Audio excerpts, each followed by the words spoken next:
આજના કાર્યક્રમમાં ઉપસ્થિત સંસ્થાના મેનેજિંગ ટ્રસ્ટી શ્રી ભરતભાઈ હડિયા, મનુભાઈ શોરા, બંને શાળાના તમામ વિભાગના આચાર્યશ્રીઓ, શિક્ષકો, વાલીશ્રીઓ તથા બંને શાળાના તમામ વિદ્યાર્થીઓ, આજે આપણે બધા દેશની આઝાદીની 78મી વર્ષગાંઠની ઉજવણી કરવા માટે આ સભામાં ભેગા થયા છીએ. આ દિવસ આપણા બધા માટે સૌથી ખાસ છે. આજના દિવસે ભારતે આઝાદીના 77 વર્ષ પૂર્ણ કર્યા છે. આ પવિત્ર અવસર પર આપણે તે તમામ સ્વાતંત્ર્ય સેનાઓને યાદ કરીશું જેમણે દેશની આઝાદી માટે પોતાના જીવનનું બલિદાન આપ્યું હતું. આ બલિદાનોને કારણે જ આપણે સેંકડો વર્ષ પછી બ્રિટિશ શાસનમાંથી આઝાદી મળી છે.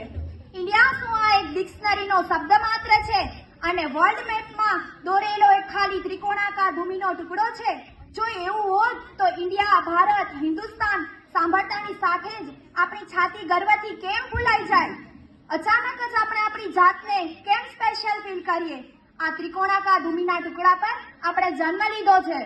ભારતીય હોવું અને ભારતીયતા આ બહુ ઊંડી વાત છે અને આ જેટલી સિમ્પલ ડિક્શનરીમાં છે તેટલી સિમ્પલ હકીકતમાં નથી. અને આજે આપણે મોકો છે કે આપણે ભારતની ગહેરાઈમાં એક ડૂબકી લગાવીએ. ભારતીયતા એ કોઈ નેશનાલિટી નથી, પરંતુ ભારતીયતા એક ભરીપૂરી શાશ્વત વિચારધારા છે. રામનું સબરીના હેઠા બોર ખાવું અને ઊંચ નીચની દિવાલો તોડી પાડવી એ ભારતીયતા છે. ગાંધારીએ શ્રી કૃષ્ણને એના વંશની સાથે પશુની જેમ મૃત્યુ થાય એવો શ્રાપ આપ્યો હતો. શ્રી કૃષ્ણ ભગવાન હોવા છતાં એક સાધારણ સ્ત્રીનો શ્રાપ માથું ઝુકાવી સ્વીકાર કરે છે. સર્વશક્તિમાન હોવા છતાં વિનમ્રતા એ ભારતીયતા છે. જરા જુઓ તો ખરા, આપણે કોણ છીએ? આપણે એ જ છીએ જે આંગળી ઉપર ગોવર્ધન ઉપાડતા હતા અને એ પણ આપણે જ છીએ જેના ફેંકાયેલા પથ્થરો પાણીમાં તરી ગયા. ઇન્દિરાનુલ પેપ્સિકોના સીઈઓ, સુંદર પિચાઈ ગૂગલના સીઈઓ, સત્ય નડેલા માઇક્રોસોફ્ટનું સંચાલન કરે, દુનિયાના સૌથી ઊંચા અને પાવરફુલ હોદ્દા ઉપર ભારત માતાના લાડલા દીકરા દીકરીઓ બેઠા હોય એ આપણી ભારતીયતા છે.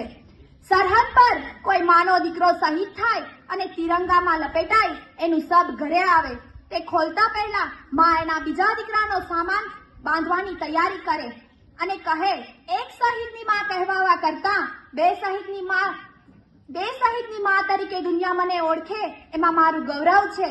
આ નિસ્વાર્થ દેશ પ્રેમ એ ભારતીયતા છે. મુસીબત કોઈ એક શહેરમાં હોય પણ કાશ્મીરથી કન્યાકુમારી અને ગુજરાતથી અરુણાચલ સુધી બધાના જીવ અદ્ધર હોય એ વસુદેવ કુટુંબકમની ભાવના છે. એ ભારતીયતા છે.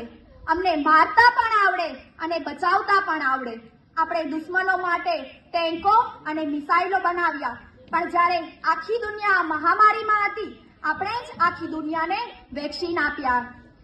દુનિયામાં સૌથી પહેલા કોઈ પુસ્તક રચાયું હોય તો આ દેશમાં રચાયું છે. સૌથી પહેલા કોઈ કાવ્ય ગાયું હોય તો તે આ દેશમાં ગવાયું છે.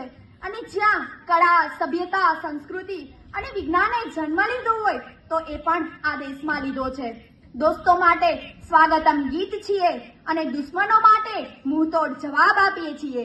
અને અમે જ ગૌતમ બુદ્ધ અને રાણા પ્રતાપ પણ અમે જ. અમારી નમ્રતાને જો નબળાઈ સમજી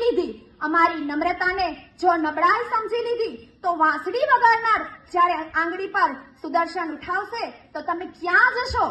હમ જાબાઝ હે, જિયાલ હે, आंधियों से खेले हैं, बिजलियों के पाले हैं, हम शांति का सवेरा है, हम इंसानियत के उजाले हैं. पहचानो हमें दुनिया वालों, हम इंडिया वाले हैं. આપણે ભલે 9 ધર્મો, 3000 જાતિ, 300 ભાષામાં વિભાજિત હોઈએ પણ આપણે બધા એક એટલે ભારતીય જ કહેવાય. મારી પ્રાર્થના છે કે આપણા હૃદયના ધબકારામાં આપણું ભારત ધબકતું રહે. આપણી ભારતીયતા હંમેશા અમર રહે. ના પૂછો